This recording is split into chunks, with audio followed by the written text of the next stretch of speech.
नमस्कार मित्रांनो, मी सचिन द्रवेकर आणि तुम्ही बघताय हाय नागपूर. मित्रांनो, काल नागपूर महानगरपालिकेची सभा झाली आणि त्या सभेमध्ये पुन्हा एकदा म्हणजे जेव्हा जेव्हा नागपूर महानगरपालिकेच्या सभा होतात आहे किंवा पदग्रहण सोहळे होतात आहे किंवा काय शपथविधी समारंभ होतात आहे आणि हे सगळे सध्या सुरेश भट सभागृहामध्ये होत आहे, कारण की अजून टाऊन हॉलचं काम पूर्ण व्हायचं आहे. तर या प्रत्येक ठिकाणी हे जे नवीन नगरसेवक जे निवडून आलेले आहेत यांच्याकडून बरेच वेळा बेशिस्त अशी वागणूक होते आहे असं वर्तमानपत्रात बातम्या छापून येत आहेत. म्हणजे मी जितक्या आता सभा बघितल्या किंवा जेवढे कार्यक्रम झाले नागपूर महानगरपालिकेमध्ये त्या नगरसेवकांच्या ज्या बातम्या आल्या त्याच्यामध्ये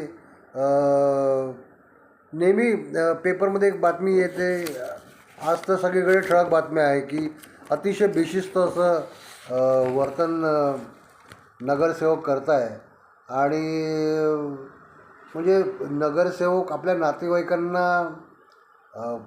सभागृहात आणतात आहे. म्हणजे टाऊन हॉलमध्ये तर अजून हे लोक गेले नाही, पण टाऊन हॉलची फार मोठी महिमा आहे आणि तिथे बनेपर्यंत हे असंच वर्तन राहणार का याच्यावरही एक प्रश्नचिन्ह आहे. हे प्रत्येक वेळेस आता हे बेशिस्त वर्तन होत आहे. म्हणजे काय होत आहे की जवळपास 151 हे जे नगरसेवक आहे, म्हणजे इन्क्लुडिंग महापौर वगैरे, म्हणजे मी त्यांना माननीय महापौरच आहेत त्या, पण इन्क्लुडिंग 151मध्ये त्या पण येतात. बरेचसे हे जे लोक आहेत ना, हे आजकाल रिअल नगरसेवकपेक्षा रील नगरसेवकवर जरा थोडंसं जास्त कॉन्सन्ट्रेशन करतात आहे.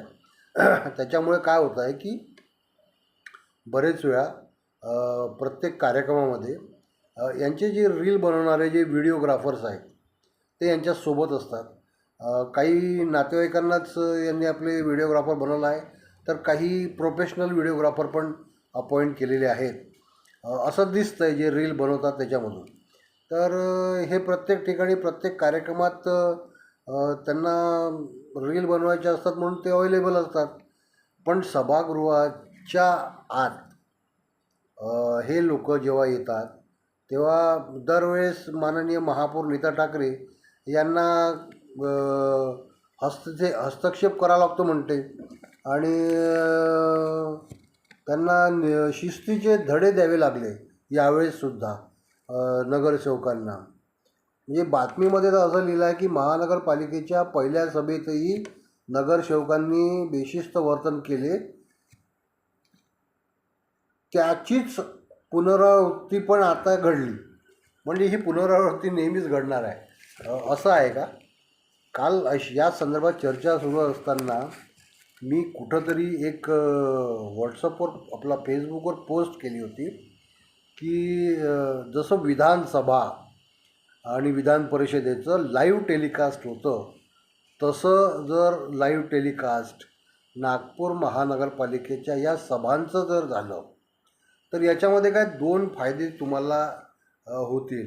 म्हणजे पहिला फायदा म्हणजे की नागरिकांना, जे आमच्यासारखे सामान्य नागरिक आहेत, त्यांना घर बसल्या आपल्या मोबाईलवर म्हणा, लॅपटॉपवर म्हणा किंवा टी व्हीवर म्हणा या संपूर्ण सभेचं कामकाज कशा रीतीने चालतं, आम्ही निवडून दिलेले नगरसेवक तिथे कशा प्रकारचं वर्तन करतात किंवा कुठल्या विषयावर काय बोलतात हे लोकांच्या लक्षात येईल.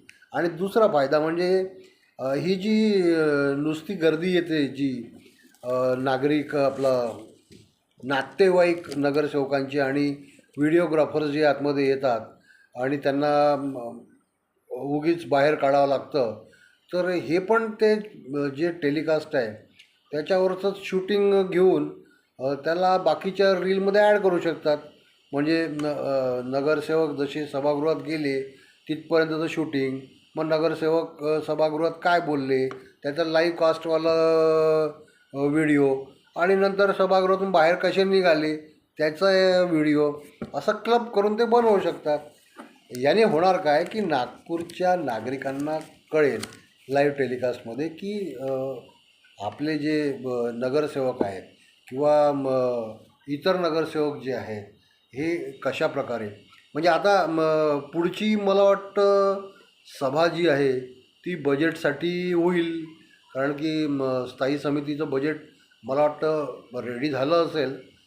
ही जी बैठक होती ही सभाची, याच्यामध्ये उन्हाळा सुरू आहे तर त्याच्यामध्ये पाण्याची चर्चा अपेक्षित होती, पण ती खैर ती झाली नाही.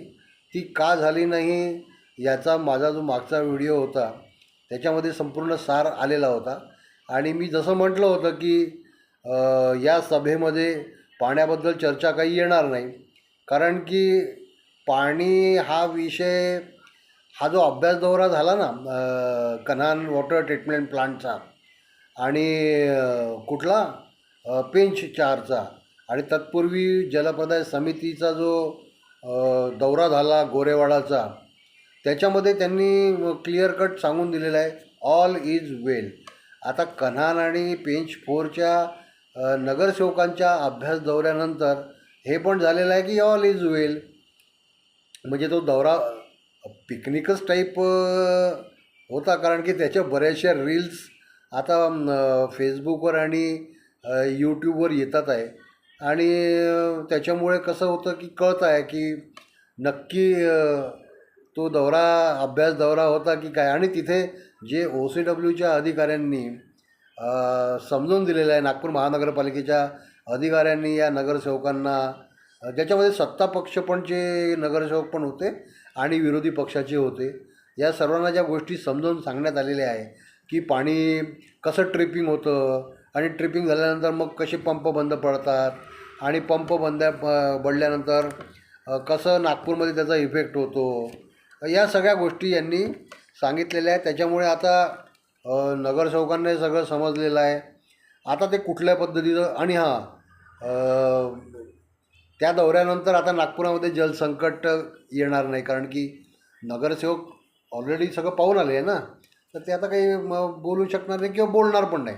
म्हणजे all is well on the part of water supply.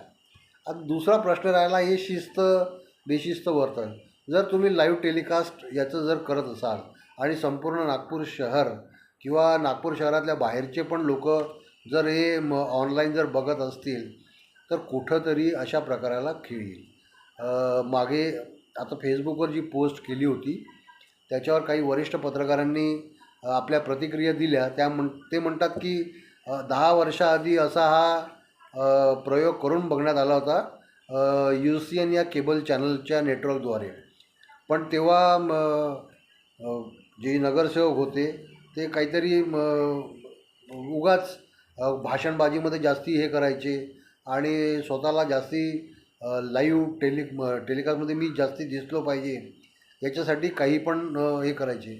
पण त्या गोष्टींना कुठंतरी आळा येऊ शकतो जर जसं विधानसभेमध्ये आणि विधान परिषदेचं टेलिकास्ट केलं जातं आणि तिथं आमदारांचं वर्तन पण कसं बरोबर असतं सगळ्यांसमोर, तसंच वर्तन कुठंतरी नागपूर महानगरपालिकेचे नगरसेवकसुद्धा करतीलच अशी मला पण ग्वाही आहे. म्हणजे मला काय म्हणताल त्याला शाश्वती आहे. असो, कालच्या सभेमध्ये संपूर्णपणे नवीन स्वीकृत नगरसेवक अपॉइंट झाले, सभेने त्याला मान्यता दिली. त्या सर्व नवीन स्वीकृत जे नगरसेवक आहे त्यांचं अभिनंदन पण. त्याच्यामध्ये काँग्रेसचे जे युवा नगरसेवक आहेत केतन विकास ठाकरे, नंतर आमचे मित्र अतुलभाई कोटेचा यांचं पण अभिनंदन. त्यातल्या त्यात आपले जे भारतीय जनता पार्टीचे जे आहेत रितेशजी गावंडे, रितेशचे पण अभिनंदन. जितू ठाकूर, सुबोधजी आचार्य, देवेंद्र मेहर, विपिन बघेल आणि संजय ठाकरे देवेंद्र मेहर भाऊचे पण अभिनंदन, माझे जुने मित्रच आहेत ते. या सर्वांचे पण अभिनंदन.